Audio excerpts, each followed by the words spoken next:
ஓம் நமோ நாராயணா. இந்த வீடியோவில் நாம் பார்க்கப் போவது அந்த மாயக்கண்ணன் சொன்ன பகவத்கீதையின் எளிய விளக்கம். இதில் முதல் அத்தியாயத்தில் வரும் 3வது ஸ்லோகத்தை நாம் காணப்போகிறோம். முதலில் நாம் அந்த ஸ்லோகத்தை கேட்டுவிட்டு வருவோம். பச்சேதாம் பாண்டு புத்திராணாம் ஆசாரிய மகதின் சமோம் வியூடாம் திருபத புத்திரேன தவ சிஷ்யேன தீமதா. இதற்கான எளிய விளக்கம் என்னவென்றால், இது ஒரு மாபெரும் போர்க்களம்.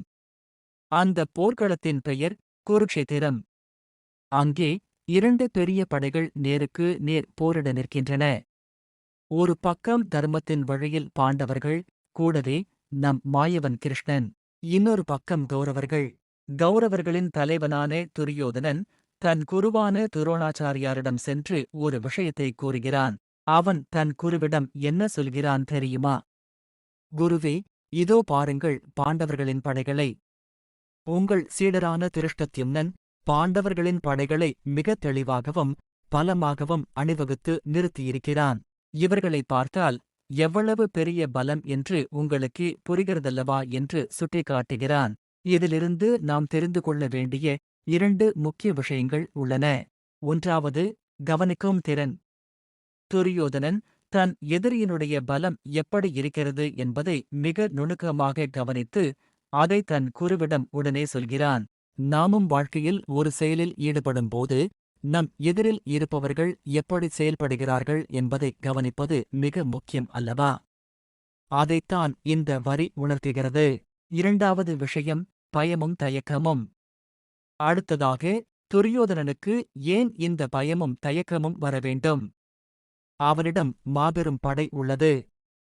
போர்க்கலையில் சிறந்த பீஷ்ம பிதாமகரே அவனது அணியில்தான் இருக்கிறார். அப்படியிருந்தும் அவனுக்குள் ஏன் ஒரு நடுக்கம்? காரணம், பாண்டவர்கள் பக்கம் அகில உலக நாயகனான கண்ணன் இருக்கிறான். துரியோதனன் பாண்டவர்களின் படைகளை பார்த்து வியக்கிறான். அதே சமயம் அவனுக்குள் ஒரு மெல்லிய பயமும் ஒளிந்திருக்கிறது. துரியோதனனுக்கு ஏன் இந்த பயம் வந்தது என்பதை புரிந்து கொள்ள ஒரு சிறிய கதையை பார்ப்போம். ஒருமுறை ஒரு குருகுலத்தில் ஒரு மாணவன் இருந்தான்.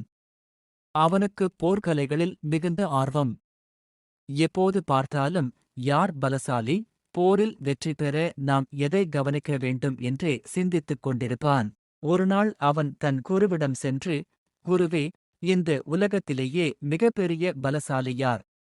ஒரு போரில் வெற்றி பெற நாம் எதை முக்கியமாக கவனிக்க வேண்டும் என்று கேட்டான்.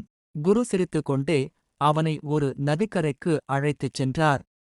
அங்கே 2 குடங்கள் இருந்தன. ஒன்று முழுவதும் தண்ணீரால் நிரப்பப்பட்ட குடம். மற்றொன்று முற்றிலும் வெறுமையாக இருந்த காலிக்குடம். குரு அந்த மாணவனிடம், இந்த 2 குடங்களையும் ஆற்றில் எறிந்தால் எதில் சத்தம் வரும், எதில் சத்தம் வராது என்று கேட்டார். மாணவன் யோசிக்காமல் சொன்னான், குருவே, காலி குடத்தை எறிந்தால்தான் பெரிய சத்தம் வரும். தண்ணீர் நிறைந்த குடத்தை எறிந்தால் சத்தம் வராது. குரு புன்னகையுடன் விளக்கினார். இதுதான் வாழ்க்கையின் பாடம். துரியோதனன் என்பவன் அந்தச் சத்தம் போடும் காலி குடத்தைப் போன்றவன். அவனிடம் அகங்காரமும் ஆணவமும் மட்டுமே இருந்தது, உள்ளே தர்மம் இல்லை. அதனால்தான் அவனிடம் பெரிய படைகள் இருந்தாலும் அவனுக்குள் பயம் இருந்தது. ஆனால் பாண்டவர்களோ இறைவனின் அருளாகிய ஞானம் மற்றும் தர்மம் என்னும் தண்ணீரை தங்கள் உள்ளத்தில் நிரப்பியிருந்தார்கள். அதனால் அவர்கள் அமைதியாகவும் உறுதியாகவும் இருந்தார்கள். இதன் நீதியும் தத்துவமும் என்னவென்றால், துரியோதனன் போர்க்களத்தில் படைகளை பார்த்து அஞ்சியதற்குக் காரணம் அவன் புறத்தே உள்ள உடல் பலத்தை மட்டுமே பார்த்தான். ஆனால் வெற்றி என்பது எப்போதும் புற வலிமையால் மட்டும் வருவதில்லை. யார் ஒருவருடைய உள்ளத்தில் தர்மமும் இறை நம்பிக்கையும் இருக்கிறதோ அவருக்கு இறுதி வெற்றி தேடி வரும். அகங்காரத்தை விடுத்து தர்மத்தின் வழி நடப்போம், இறைவனின் அருளை பெறுவோம். ஓம் நமோ நாராயணா.